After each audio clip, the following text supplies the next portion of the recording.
Olá, começa agora mais um Brasília de Perto. Nosso estúdio móvel está parado próximo à rodoviária para discutir transporte público no Distrito Federal. E aqui conosco o secretário de Mobilidade, Carlos Tomé. Obrigado pela presença, secretário. Bom dia. As constantes greves de ônibus prejudicam ainda mais a vida de quem anda de transporte público. Bia, mas essas paralisações são apenas a ponta do iceberg do sistema de transporte público no DF. Apesar das melhorias nos últimos anos, muita gente ainda reclama bastante do sistema. Vamos ver o vídeo. Segundo dados da Secretaria de Mobilidade Urbana, todos os dias os 600 mil usuários do transporte público do DF contam com 3.100 ônibus. Já o metrô atende 140 mil passageiros por dia e tem uma frota de 24 trens, cada um deles com 4 vagões. Mas nem mesmo as mudanças feitas nos últimos anos, como a substituição da frota antiga, a implantação de corredores exclusivos e o início da operação do BRT, foram suficientes para aliviar a rotina desgastante dos passageiros. A chegada do BRT extinguiu algumas linhas, o que deixou muita gente tendo que pagar mais e esperar horas para chegar ao destino. Diego, a gestão passada implantou o BRT Sul, trocou toda a frota de ônibus, mas também reduziu o número de ônibus em circulação. Bia, mas apesar de tudo isso, o povo ainda continua reclamando bastante do sistema. A nossa equipe foi às ruas para ver o que o pessoal que pega ônibus todo dia tem a dizer sobre o transporte público em Brasília. Vamos conferir. É horrível o transporte de Brasília, falta muitos ônibus, lotado. O pessoal acorda cedo, de manhã, cansado, e volta à tarde, mais cansado ainda, para casa em pé.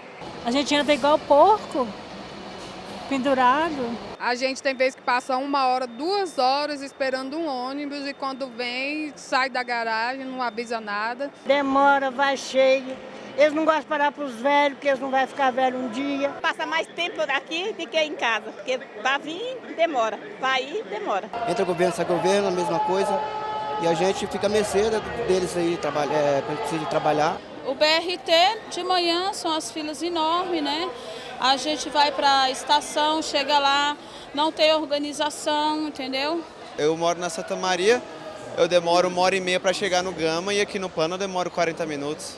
Sendo que Santa Maria e Gama é ali do lado, entendeu? Tem alguma coisa errada aí. Secretário, por que o modelo ainda é tão ruim aqui em Brasília? Os problemas do transporte coletivo, eles se acumulam ao longo de muitos anos já. O que nós precisamos fazer é uma coisa que parece que nunca foi feita, que é pensar o sistema como um sistema. Fazer com que ônibus, metrô, bicicletas, calçadas, tudo isso funcione de uma maneira integrada para facilitar o deslocamento das pessoas de casa para o trabalho, de casa para a escola ou mesmo nos seus momentos de lazer. É preciso fazer uma racionalização de todo esse sistema, como eu disse, coisa que parece que nunca foi feita. Ao longo do tempo, as linhas foram sendo criadas de uma maneira casuística e hoje elas se acumulam e não atendem às necessidades da população. Secretário, o usuário paga caro pela tarifa, o governo paga caro pelo subsídio e a impressão que fica é essa, que não tem linha suficiente para todo mundo. Quando a gente vai equalizar a demanda com uma oferta de qualidade? A licitação que foi feita nos anos anteriores, ela previa a mudança dos ônibus e a mudança da rede de linhas. Os ônibus foram comprados, ônibus novos, mas as linhas não foram alteradas. Nós estamos agora montando um comitê dentro da Secretaria de Mobilidade para reavaliar todas essas linhas e o funcionamento do sistema para as pessoas. Até o final desse ano essa malha vai estar completamente redesenhada e o começo da implantação já. Só que essa implantação ela mexe com a vida das pessoas. Mexer em linha de ônibus mexe com a vida das pessoas. Então isso precisa ser muito bem pensado para que não traga uma piora na qualidade do serviço e tem que ser muito bem comunicado com as pessoas e combinado com as pessoas. A gente tem uma pergunta agora de um especialista em mobilidade urbana para o secretário. Vamos conferir. Com relação ao custo que o Estado está tendo com esse modelo de licitação, de contrato que existe, se tem como repactuar isso para que não necessite cada vez mais o Estado está gastando dinheiro e o transporte não está melhorando. Porque hoje o Estado gasta muito dinheiro com os operadores e não tem uma melhora. Pois é, secretário, o sistema de remuneração dos operadores tem que ser alterado, né? Essa licitação que foi feita, ela foi feita com uma consultoria externa e muito pouco apropriada pelos técnicos da Secretaria. Nós agora estamos fazendo toda uma análise do contrato, toda uma análise do processo licitatório, para entender direitinho como que foi feito isso e quais são as implicações desse contrato. Aquilo que for necessário repactuar, nós não temos dúvida, nós vamos fazer isso. Secretário, e o BRT Sul? Ele está longe de funcionar com todo o seu potencial. Quando que a gente vai, de fato, ter um sistema e não uma obra? O BRT é exatamente isso que você falou, Beatriz. O BRT ele tem dois elementos. Um elemento que é a parte de obras civis e um outro elemento que é toda uma parte de sistemas de controle operacional. As obras civis estão prontas, foram implantadas, mas a parte da operação, do sistema operacional de controle do BRT não foi implantado. Nós estamos agora também reunindo tudo que precisa ser feito, reunindo as informações sobre o que precisa ser feito para poder implantar. Nós acreditamos que nos próximos 6 meses, 1 ano, já estará funcionando como um BRT.